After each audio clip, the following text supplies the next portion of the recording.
All right, chapter 6, key issues 3 and 4. Key issue 3 is short. Why do religions organize space in distinctive patterns? Obviously, each faith is going to use a different place of worship. Christians obviously use a church. Muslims have a mosque. It's more of a community gathering place for them. Hindus, the key here is they don't really have a place of worship. It's expected to be done at home. Their temples are shrines to typically their many gods. And Buddhists, they have pagodas. And those typically have relics of Buddha, but not used for worship either. So Hindus and Buddhists are pretty much practicing their faiths at home. Muslims and Christians will typically move or go somewhere where they can uh, do their prayers. Key issue 4, why do territorial conflicts arise among religious groups? Now, I'm not predicting there's going to be an FRQ on religion, but this is probably where you're going to see a bulk of it, particularly what's going on in the Middle East, which we'll get into. Uh, Obviously, there's a conflict between religion and government. We even see that here in this country every now and then. The West believes economic development and religion are compatible, where less developed countries view that differently. They think that you're supposed to practice your faith more than worry about the economics. And during communism, remember, churches were not destroyed. They were kept open, but they were used mostly for meeting places. The misperception is they blew them all up. That's not the case. All right, let's get into the Middle East. Obviously, this has been the source of conflict for three major religions. Jews, Christians, and Muslims have been fighting over this land for 2,000 years. They all want the land because all of their major customs took place there. Christians, obviously, Jesus' life was dominant there. Jews' major events and customs took place there. Muslims, Jerusalem is their third holiest city, where Muhammad ascended to heaven, apparently from Jerusalem. So they all want what is present day Israel. Obviously, not everyone can have it.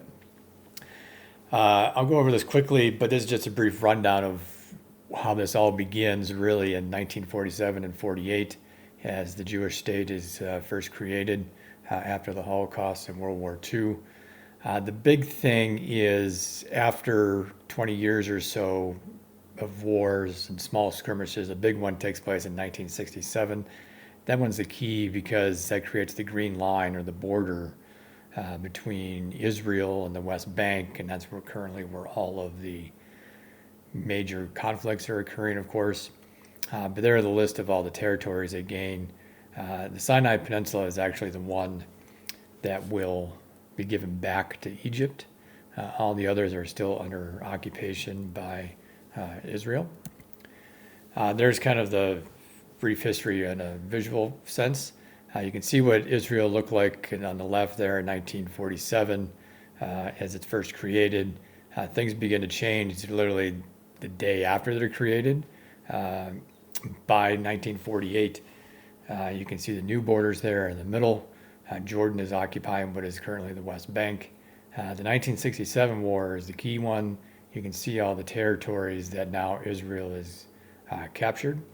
And there's the big Sinai Peninsula that they're going to return to Egypt. The issue today, though, obviously is Jerusalem and what to do with that. The old quarter is then divided up into sections. What do we do with all of those old sections that all those religions want, whether they're Muslims or Jewish or Christian? But really the main issue is the map on the right, is the settlements. As the Jewish population begins to move further into the West Bank and create settlements, and these are homes and schools and businesses, and those are all basically the yellow dots on there. We talked about the wall that they're building. The key line there is the red line, and that's the wall, but inside that line or outside that line, depending on which side you're on, is the original 1967 border. If we go back to here, that's where the border should be. And those settlements are now being built inside. And now the wall, the red line, is being built inside the West Bank, which was supposed to be set aside for a Palestinian state. Obviously, that gets complicated the more and more Jewish people move in there. What do you do with those people? Because the Jewish people believe it's as much theirs as anybody else's because they won it during the war. That's usually how it works. I would also be familiar with the Middle East map, in case that shows up in one form or fashion. Refresh yourself with the names of the countries that are big key players in the Middle East. Obviously, Israel, Syria, Jordan, Saudi Arabia, Iraq, but also Egypt. And just a reminder too, this is what a map of Southwest Asia looks like if you were taking a geography class in, let's say, Saudi Arabia. They don't call it Israel, they call it occupied Palestine. Ireland, another source of conflict. Obviously, two conflicting religions in Northern Ireland. You can see the border here. Everyone thinks there's one country on this island, but remember, Northern Ireland belongs to the United Kingdom. And this is where about 58%, maybe 55% today of the people are Protestant. Everyone assumes everyone that's is Irish is Catholic. If you're Northern Irish, you're probably Protestant. The rest of the island, obviously, is 90+% Catholic. The conflict is the Protestants aren't willing to give this up. The Catholics obviously want it back. They want to reunite all of Ireland under a Catholic type Irish state. And as long as the majority up here remains Protestant, they'll keep wanting to remain every time they hold a referendum every 10 years. They'll want to remain part of the United Kingdom. Until that majority flips the other way, they're not going to be part of Ireland. It's a long history. It obviously goes back to probably the early 1900s when this vote first took place. The good news is Catholics are having more kids than the Protestants are.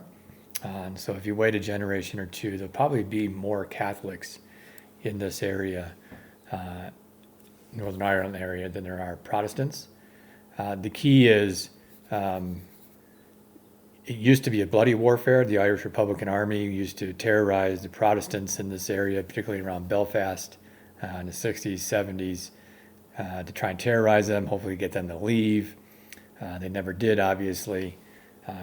Part of this was all tied to as well, why were they fighting back? The Protestants got all of the better housing. They got the better schools. They got the better jobs. They had every representative in government. That began to change through the terrorism, but mostly when they agreed to a power sharing idea in 1999 when Bill Clinton was president. He helped broker the deal, gave people, the Irish population, more roles in the government and so forth. And that's where we really began to see some changes over there, and that's why it's a little more peaceful. They are concerned today, though, because now that Brexit has occurred, this becomes a hard border again. Before, this was an open border because these are two countries that are part of the European Union. That is no longer the case. Ireland is in the EU, the United Kingdom is not. What is now going to happen to this border? Are conflicts going to arise again? And some of the Irish people are worried about that. So we'll see what happens.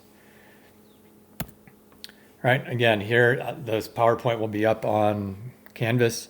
You can go through the questions on your own. I highly recommend doing these. They're a good review. Lutherans in the United States are concentrated in the southeast. True or false? I showed you a map earlier. False.